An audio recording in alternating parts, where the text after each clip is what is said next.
Bem-vindos à minha casa. Entrai por vossa livre e espontânea vontade.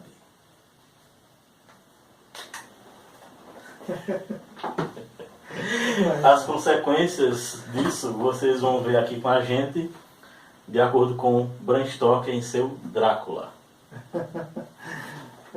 Hoje nós vamos falar um pouquinho de Drácula, que é homenagem até ao mês do Halloween, né? Então, Drácula foi escrito pelo Bram Stoker em 1897 e o enredo também se passa nessa mesma década, 1890. A gente vai encontrar aqui o personagem principal, que é o Jonathan Harker. Ele é um jovem advogado que vai para o castelo do Conde Drácula para tratar de assuntos imobiliários, mandado através de um empresário do próprio Jonathan.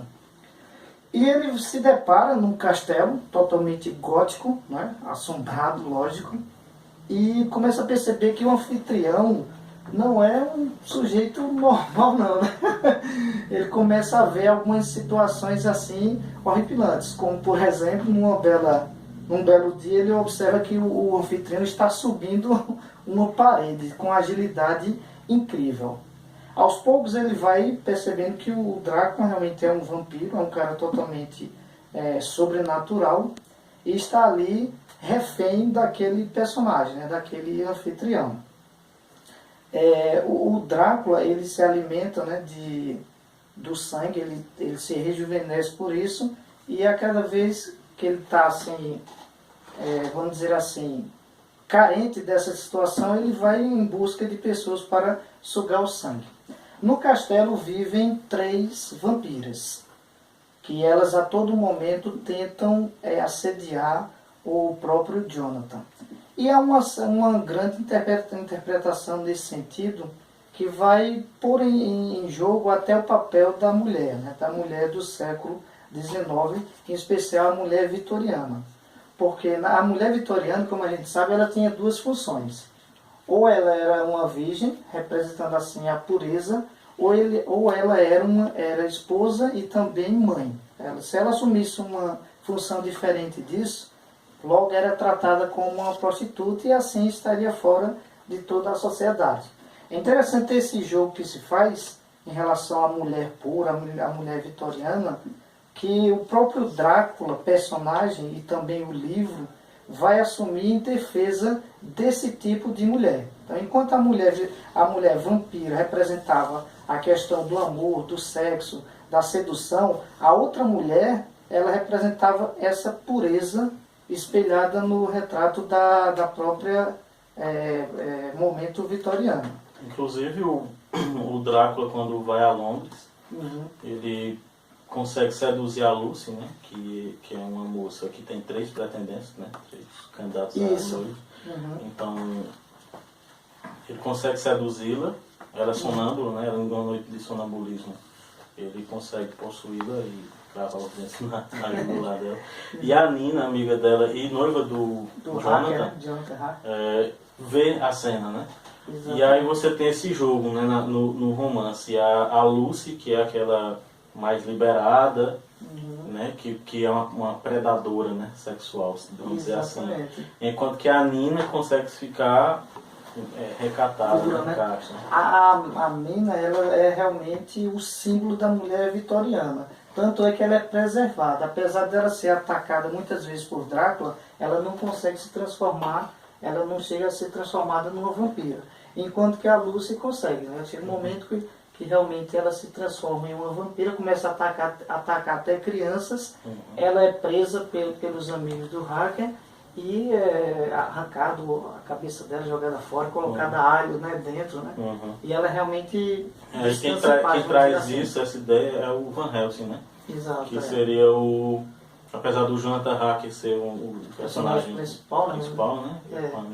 Mas o Van Helsing é o personagem mais icônico do romance depois do Drácula, né? Tanto que existem filmes, mangás, livros que abordam só o Van Helsing, né? Como se ele fosse um caçador de monstros, né? Exato. Os filmes mostram o Van Helsing, embora algumas exceções, como aquele camarada ativo, tal, esperto, jovem, mas no filme, no livro, ele é um senhor, né? Um médico holandês que desenvolve muitas técnicas científicas e estuda bastante, inclusive entra até em contradição com outros personagens mais jovens que a obra vai apresentar. E por falar em filme, a gente sabe que o livro foi escrito em 1897, aquela coisa toda, mas o grande divulgador do Drácula foi o cinema, foi a televisão. Né? O filme que mais se aproxima... Apesar de que tem, o próprio Bram Stoker criou, transformou num teatro, né? Ele era ligado ao teatro. Isso era. E viajou pelos Estados Unidos, inclusive, com o teatro dele. Isso. E fez a apresentação do Drácula, fez uma adaptação para o teatro, né? Então ele já nasce multimídia, né? Já nasce inclusive, ele realmente trabalhava no teatro e o patrão dele era escrever uma peça chamada Carmila, que é dessa temática vampiresca, né? Que inclusive há quem diga que o Drácula foi influenciado bastante por essa obra. Sim, mas voltando ao filme. Os filmes, a grande maioria deles distorceram muito muito mesmo. Inclusive mostram um Drácula que é de certa forma romântico, vamos dizer assim. Ele com a mina, ele tenta seduzi-la, ele tenta transformar ela numa vampira e consequentemente fazer duas coisas, no caso seria propagar a intenção deles e realmente manter aquele laço amoroso, aquele laço sexual. Isso a gente vê o tempo todo. No livro, não, a única intenção de Drácula em relação à mina é apenas sugar o sangue dela. É apenas se alimentar do sangue para se rejuvenescer cada vez mais. Ele não tem nenhuma outra intenção. Agora sim, né? O pessoal que fez as adaptações, eles acabam indo, vamos dizer que eles tentam se aprofundar na psique do Bram Stoker, identificar coisas que ele deixou ali sutis, e aí tentam mostrar de outra forma. Por exemplo, a própria mina, ela se refere ao Drácula quando o vê, como se ele fosse alguém sedutor, né? Um homem sedutor. E o Jonathan, quando vê o Drácula lá em Londres, passando lá pelas ruas, ele tem meio que um desmaio que leva até alguns a interpretar como se fosse algo homoafetivo, né? Homoerótico. Como se... Porque o Bram Stoker era amigo íntimo do Oscar Wilde. Inclusive, o Oscar Wilde foi amante da esposa do Bram Stoker, antes deles se casarem, né? Aí... Tem essa... dá para a gente fazer muitas interpretações, principalmente por conta dessa questão da era vitoriana, né? Essa questão sexual, tudo, leva a isso mesmo. E a gente também observamos que Drácula não foi o primeiro livro, não foi o precursor do vampirismo, do terror. Existiram várias outras obras. Segundo Stephen King, há 3 grandes clássicos de terror. Aí um deles seria o próprio Drácula, o outro seria o Frankenstein, e um terceiro, que eu acho que é o melhor do ponto de vista literário, riqueza de detalhes, é o Médico e o Monstro, né? Que teve essa tradução no Brasil, mas o título seria O Estranho Caso, né, do Dr. Jekyll e o Mr. Hyde. É bem o Médico e o Monstro. E uma coisa interessante, né? É que o Drácula é o último deles, né? Isso. Apesar de que ele tem uma procedência, né? Frankenstein é 1816. 18, publicado em 18, Médico e o Monstro na década de 1870, acho 78 por aí. Isso mesmo. E Drácula já em 97.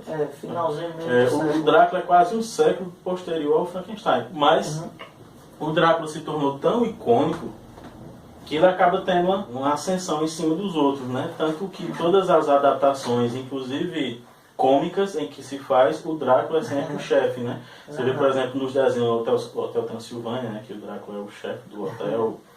Tem a família Addams, né? Que o Drácula seria o patriarca da família. E por que isso? Eu acho que uma das coisas interessantes para o Drácula ter se tornado o que se tornou é que ele é um romance gótico tardio. O romance gótico foi o primeiro romance, vamos dizer, pré-moldado da história, né? Depois que surgiu o Castelo de Otranto, né?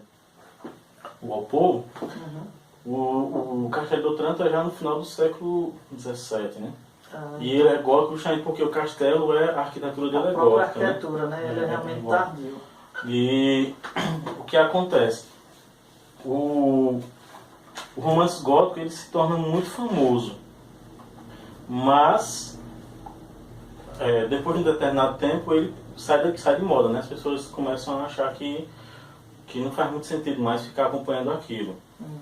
E apesar de sair de moda, surgem muitos romances de terror, por exemplo, o próprio Frankenstein, né? Da Mary Shelley. O Vampiro, do Polidori, que escreveu no mesmo encontro em que a Mary Shelley escreveu o Frankenstein, né? Por ocasião da aposta, né? Sugerida por ele. Eles se encontraram numa propriedade do Lord Byron, né? Isso. E aí tava o Shelley com a futura esposa dele, Mary. Foi o Byron que propôs, não foi a aposta, né? E o Polidori, que era médico dele, né? Que era médico e amigo dele. E aí eles escreveram essas histórias de terror. O Frankenstein acabou se tornando a mais conhecida. O Vampiro é publicado um ano depois, em 1919. Surgem alguns outros romances que tem essa temática, né, do vampiro. Mas é o Drácula história, né, já no final do século. É um dos personagens mais populares, né? Porque a gente compara a popularidade do Drácula a um Don Quixote, né? A um Sherlock Holmes, né? E também até o próprio Goethe, poeta alemão, escreveu um longo poema narrativo titulado A Noiva de Corinto, que também tem essa temática do vampirismo. E a gente vai encontrar até parte do folclore grego do século II, da era cristã, que também faz essa referência ao vampirismo. Mas uma coisa todo mundo concorda, que o grande consolidador da literatura gótica, da literatura de terror, sem dúvida nenhuma, foi o Bram Stoker. Ele também não parou por aí, ele escreveu vários outros livros, com a Mulher Vampiro, o Monstro Branco, entre outras obras, todas com essa temática do vampirismo. E um dos motivos também para o Drácula ser tão famoso é a forma como ele é escrito, né? Ele carta, né? Pistolar, né? Não só cartas, jornais, mas assim, são vários narradores. Isso. A gente vai ter os diários dos principais personagens, vai ter telegramas, cartas, transcrições de gravações. Né? Então, para tornar a coisa até de certa forma mais real, né? E por isso que então, também por isso que ele é um romance gótico tardio, né? Porque o romance gótico surge do interesse de quê? De você resgatar um determinado passado medieval, ao mesmo tempo em que une essa fantasia medieval ao realismo da novel, né? Do romance inglês. Isso. E aí, esse livro aqui, o Drácula, ele é totalmente realista, né? A forma como ele é escrito, né? Ele usa as ferramentas do cotidiano daquela época, então, e até coisas modernas. Ele não tem essa coisa do apego ao passado medieval. Tem um castelo de Drácula, mas é mostrado não com uma forma ufanista, né? É um castelo que está em ruínas. Isso. Então não tem nada de romântico, de belo nesse castelo. E aí o próprio Drácula quer sair dali, né? Quer ir para Londres. É curioso que quando ele vai para Londres, que se passa praticamente em Transilvânia, né? Romênia. Aí quando ele vai para Londres, ele leva 50 caixas, né? Que até nos filmes colocam como caixões, mas daria no mesmo, com a terra da Transilvânia, que é para ele ter sempre aquela relação com a terra dele. E não, logicamente, ele viria da terra. Né? Exatamente. Então o romance é escrito são vários narradores, em várias formas diferentes de narrativa. E os personagens usam também coisas muito modernas. Por exemplo, eles usam máquina fotográfica, né? Kodak, usam gravadores, gramofones, máquina de escrever. A máquina de escrever, inclusive, está em ascensão, está começando ali. E a mina usa, né? Ela usa muito aquela máquina de escrever. Mais uma questão também... Eles usam muito taquigrafia, né? Ela usa aquilo ali que também é uma forma dela servir ao esposo, servir ao homem. Aquela condição da era... Tem um livro que é bem interessante, Ensaios Críticos sobre o Drácula, que são vários críticos usando de visões diferentes. Você vai ter, por exemplo, uma crítica falando sobre a questão do feminismo em relação ao romance, outro falando em relação ao homoerotismo. E tem uma crítica desse livro, acho que é a que eu mais gostei, que é do Matthew Bolton, que ele tem uma frase assim bem interessante. Ele diz que cada era tem um monstro que merece. E para a era vitoriana, o monstro que eles mereciam era o Drácula. Porque o Drácula, ele encarna vários medos. Por exemplo, o Drácula vem do Oriente para invadir Londres, né? E existia um temor muito grande de que a Rússia pudesse tentar invadir a Inglaterra, tentar derrubar o Império, né? E o estrangeiro que vem e que não se apega ao solo, né? Porque o Drácula, apesar dele querer aprender o inglês para ninguém perceber que ele é um estrangeiro, ele diz isso textualmente, né? Ele diz que quer que o Jonathan passe um mês lá no castelo dele, para que ele possa aprender o inglês de forma que ninguém vire o rosto para ele quando ele fala na rua. Mas, apesar disso, ele leva a terra dele, o poder dele, né? E leva nas caixas. Ou seja, é um estrangeiro que, apesar de se introduzir na sociedade, não deixa o apego à sua terra, né? Então, tudo isso, né? E todos esses medos, né? O medo da mulher liberada, né? Da mulher como a Lucy, como as três vampiras que... E a gente percebe uma tendência muito forte em, logicamente, defender a mulher pura, né? A mulher livre de qualquer assédio, sexualidade. Até a própria mina mesmo tem... A metade do romance, o Bram Stoker fala nessa questão da pureza dela, né? Da virgindade dela, como uma mulher perfeita, símbolo de adoração, no caso, ao esposo.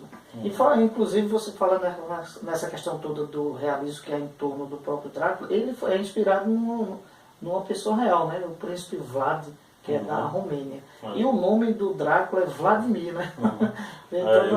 O príncipe Vlad, que é conhecido como o Empalador, né? Exato. Da Romênia também, da região da Transilvânia. Para quem não sabe o que é empalar é você introduzir uma lança, geralmente de madeira, pelo ânus até sair na boca da pessoa.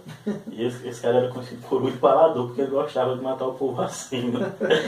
E aí, assim, é uma inspiração, é claro, o Bram Stoker busca inspirações em muitas coisas mesmo. Há quem diga que a forma como o Drácula se comporta é meio que inspirada no próprio Oscar Wilde, né, que foi condenado por práticas homossexuais.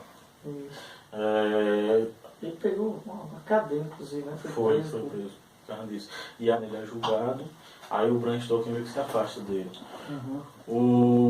Agora, assim, a gente entende também que Drácula, o livro, ele tem um significado histórico extraordinário, dá pra gente traçar muito o perfil da sociedade da época, né? Sociedade do século XIX, principalmente ali naquele período da Inglaterra. Mas, assim, com relação à crítica, com relação ao ponto de vista literário, artístico, ele fica um pouco a desejar, vamos dizer assim, né? Não há muito reconhecimento da escrita, a perfeição da escrita, na literatura, do modo de escrever. Então você concorda com isso? Não, assim, eu particularmente eu gosto muito da forma como inclusive literariamente eu vou discordar. Eu vou discordar de você assim em relação a ele ser inferior ao Médico Monstro. Assim, pelo menos pra mim o Drácula dos três é o melhor. E eu colocaria inclusive o Frankenstein acima do Médico Monstro. Mas é claro que tem as questões de preferência, né? Mas assim, o Drácula realmente ele teve pouco reconhecimento crítico, tanto na época em que foi lançado, como até os anos 50. Até os anos 50 só havia 2 artigos críticos sobre o romance em revistas universitárias. Assim, muitos elogios assim, da obra do ponto de vista literário. Você tem um elogio recente que é do Stephen King, mesmo assim ele comparando a outros do mesmo tipo de literatura de terror, que seria Frankenstein, e é o Médico e é o Monstro, mas você não vê assim grandes referências, citações como uma obra assim magna, vamos dizer, não há assim nesse aspecto. Mas no universo gótico não resta nenhuma dúvida que eu acho que houve o que há de melhor na literatura gótica, eu acredito que está em Drácula, embora eu tenha preferência para o Médico e o Monstro mesmo.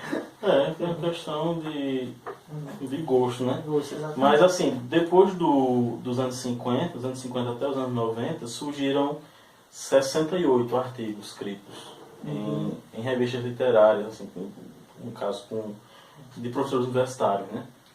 Que foi o levantamento que eu vi. Então ele vem desde os anos 50, e principalmente a partir dos anos 70, ele vem sendo muito reconhecido. E aí reestudado, né? Uma coisa que eu gosto muito em Drácula é essa atmosfera que ele nos transmite, né? Tem momentos, tem muitas cenas lá apavorantes, né? Tem uma cena, por exemplo, que o Jonathan Harker está ali no espelho e ele percebe que o Drácula está atrás, mas só que quando ele olha, não há o reflexo no espelho. E a forma como o Stoker trabalha isso aí é extraordinário, né? Fica aquele fio de terror mesmo. Só aquelas cenas iniciais são fantásticas, né? Ele indo na carruagem para chegar até o castelo do Drácula, né? Agora, e ele chega numa estalagem. Apesar de ser escrita em formas de cartas por vários personagens, ele consegue transmitir isso com uma leitura assim inacreditável para a gente. Uma leitura ele está indo lá para o castelo e para na estalagem, né? E a mulher fica louca pensando, você não vai para aquele lugar, não hoje, né? Pelo menos. Você sabe que dia é hoje? Exato. Aí hoje é 4 de maio. Pois é. Inclusive ela cita em outra língua, né? Mas ele consegue identificar o pavor que ela tem. Ele está falando com ele e ele fica assim assombrado. O que é que realmente eu vou encontrar lá no castelo do Drácula? E ela diz a ele, né? Você não sabe que na madrugada de hoje todas as criaturas malignas vão estar ali, porque é a véspera do dia de São Jorge, né? Então quando der meia-noite que entrar no dia de São Jorge, todas as criaturas malignas, tenebrosas vão se soltar. E aí ela coloca o crucifixo, né, no pescoço dele. E, inclusive tem um movimento na Inglaterra de tipo uma volta da igreja anglicana para a igreja católica, né? E até isso a gente vê, né? Apesar do Bram Stoker ele ter estudado inclusive para ser um padre anglicano, né? Mas ele meio que defende isso, né? Porque essa estalajadeira coloca no pescoço dele um crucifixo, né? Isso. Ele diz, eu aprendi na igreja anglicana, no seio da minha igreja, a considerar esses objetos como algo de superstição, né? Até de fetiche, né? Mas por consideração ao medo dela, eu deixei, né? E aí quando o Drácula, chega uma cena que ele vai para pegar o pescoço dele, né? Que ele se corta para ir na barba. Aí quando o Drácula vai assim para pegar, o crucifixo afasta, né? E aí eles começam a usar os crucifixos, né? Que isso também seria uma forma de defender, né? Essa reunião das duas igrejas. Porque tem muita coisa, né? Assim, se você for estudar o romance... Do ponto de vista histórico, tem muita coisa para você explorar, né? Cada carta, cada ideia você encontra mesmo. Essas simbologias, né? A questão da hóstia como sagrada, proteção contra os vampiros, né? O crucifixo, então tá a igreja, né? Tudo isso há essa relação da simbologia cristã de um modo geral. Aí você observa que as vampiras todas são destruídas, né? Enquanto que a figura da mina permanece o tempo todinho como a heroína, ou seja, o símbolo da pureza, ela é enaltecida, ela vence, enquanto que o da sexualidade, de todos esses fatores que a sociedade da época condenava, são totalmente destruídos. Quando o Van Helsing ele consegue entrar no castelo do Drácula e matar as 3 vampiras. Inclusive tem um trecho logo no início em que a gente pega todo esse espírito gótico, né? Nas palavras do Drácula, né? Diz o seguinte: alegro-me que a propriedade seja antiga e espaçosa. Eu descendo de uma família de tradição secular, e se fosse morar em construção nova, certamente morreria de desgosto. Uma casa não pode tornar-se habitável somente com alguns breves anos de existência. E, na verdade, bastam apenas uns poucos dias para que se complete um século. Agrada-me também a presença dessa velha capela de outros tempos. Nós, os nobres da Transilvânia, não toleramos que nossos ossos sejam sepultados em um lugar comunitário, entre os demais mortais. Não busco as alegrias e as festas, nem a brilhante volúpia do sol, pleno e radiante, ou as águas borbulhantes que tanto agradam a quem ainda está na aurora da vida, e se sente repleto de euforia. Há muito deixei de ser jovem. Meu coração foi se cansando ao longo dos anos de sofrimento em que plantei os mortos, e por este motivo não combina mais com os sons da felicidade. Além do mais, as paredes do meu castelo estão em ruínas, as sombras se multiplicam pelos cantos, e o sopro dos ventos glaciais sibila através das ameias e janelas já desmoronadas. Amo a sombra e a penumbra, pois me permitem ficar a sós com meus pensamentos e com a minha solidão. Isso é o espírito encarnado do gótico, né? Eu recomendo muito essa edição, porque ela é bilíngue e tem também uma parte inédita publicada pela esposa do Bram Stoker, né? Que é O Convidado de Drácula. Drácula, uma história de mistério. São poucos livros que trazem. E além disso, como eu disse, ela é bilíngue. Porque essa edição é de que foi? Ela é da Landmark, né? Interessante. É bom, legal. A minha é uma já muito popularizada, né? Da agricultural. Né? Eu tenho quase todos os livros assim clássicos que eu tenho são dessa coleção. Apesar de que a tradução da Vera M. Renaud, eu acho que não preserva muito bem o estilo do escritor. Eu andei lendo a versão em inglês, né? E você percebe uma certa diferença de estilo quando muda de narrador, né? E você lendo a versão dela é como se todos, apesar de ser vários narradores, é como se fosse um estilo só. Na verdade, com relação à tradução, é importante esse ponto aí, porque há muitas traduções limitadas, enxutas do Drácula.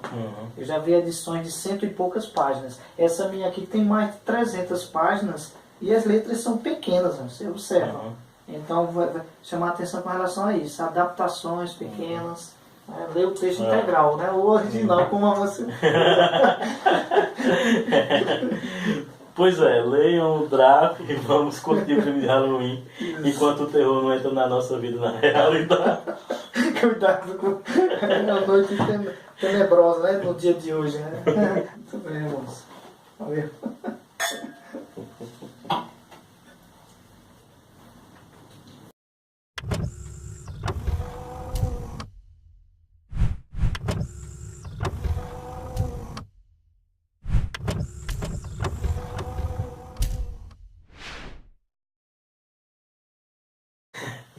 O vinho que acompanha a nossa conversa hoje não poderia ser outro senão o Gato Negro.